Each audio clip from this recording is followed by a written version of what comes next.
Ainsworth Hot Spring located in the heart of the Kootenay Mountain Range, along the Kootenay Lake in British Columbia. Ainsworth is a pole spa service hot spring that boasts an outdoor mineral waterfall, a natural cold floods, a cave hot spring fall, and the famous Ainsworth Hot Springs Cave. It's a Mother Nature's natural sauna. Ainsworth offers accommodation and a restaurant. Ainsworth Hot Spring is a friendly family hot spring destination. Accommodations are available. The resort has 53 rooms.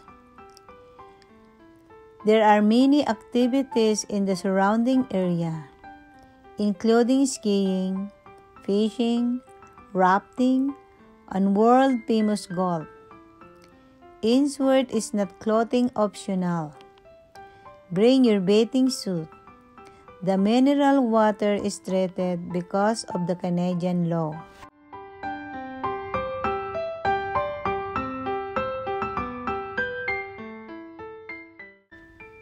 Ainsworth Hot Spring is accessible.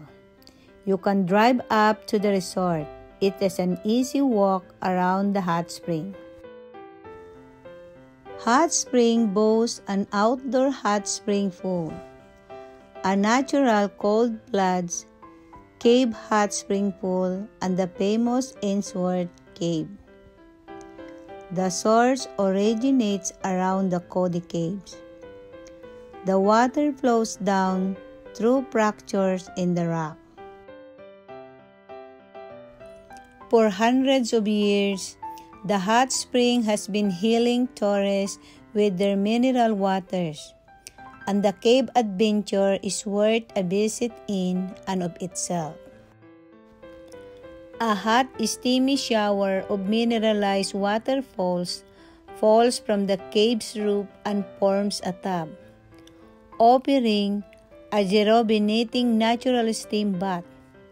Gallons of hot mineral water flow into the pools, naturally changing the water 3 times every hour. The hot springs are naturally.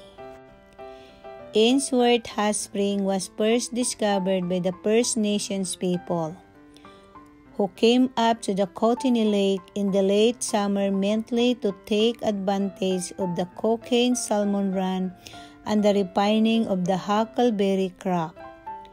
Natives used the salting pole probably continued for the decades, until they guided the first prospectors to the pools.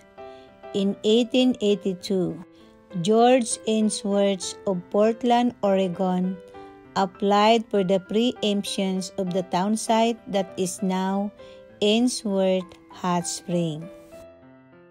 The village of Ainsworth Hot Spring is located in the traditional territories of the Kitonaxa First Nation, in BC Kootenay forests and mountains.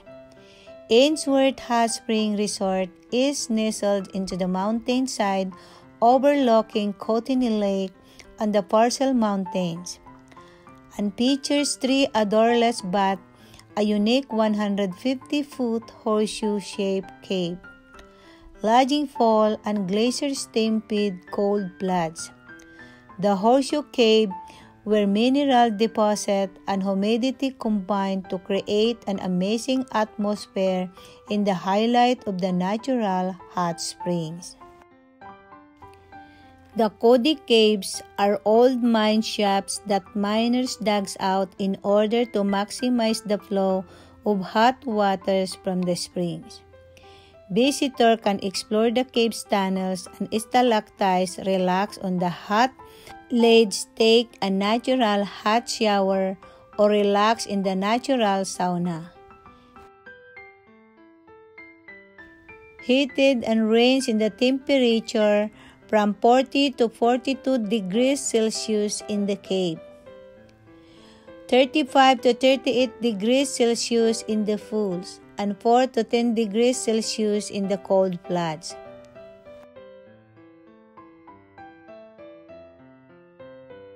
The hot springs are open all year and include the 150-foot Horseshoe Cave, a big lodging fall, and a stream-fed cold floods.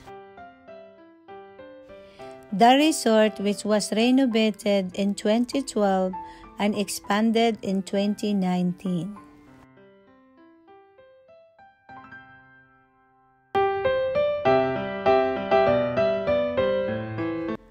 Ainsworth Hot Spring is popular with the families and locals who want to relax in the calming water, a play in this exhilarating wilderness playground.